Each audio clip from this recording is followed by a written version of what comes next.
Welcome to After Nightfall, my new horror web series where I'll be reviewing movies, posting interviews, as well as small skits. I'm Daniel, your host. Now I'll be posting my review of the 1984 movie Nightmare on Elm Street, where I'll be going over story, acting, special effects, soundtrack, as well as makeup and wardrobe. If you don't like my opinion, that's fine. Make your own assessment, watch the movie. It's still a good movie. As far as acting goes, with this movie, I forgot Johnny Depp was even in it. I couldn't even tell that he was Glenn. He's the one that's in the movie. Freddy's character to me, he should have been a little bit more creepier. I was going in expecting him to be creepy, and to me he wasn't as creepy. Story-wise, I enjoyed the story. I don't think they explained enough of Freddy's character though. They just gave you bare details, and that was all. But I thought it was well done. Nancy being made crazy, yeah, that was, or what seemed to be crazy, that actually helped the psychological effect of it. Other than that, I didn't really understand what her mother did. Her mother kept confusing me every time they put her in.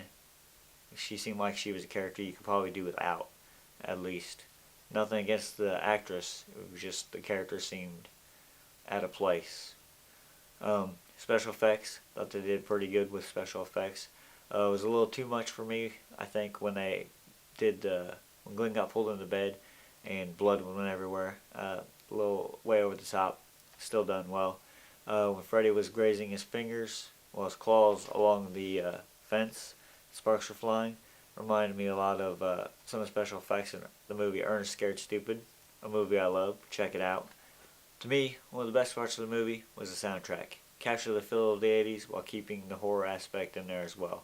Without this soundtrack, I don't think this movie would have been as good as it was. I didn't really have many qualms with the soundtrack.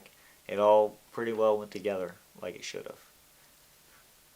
As far as the makeup and wardrobe, I didn't really have much of a problem with the wardrobe.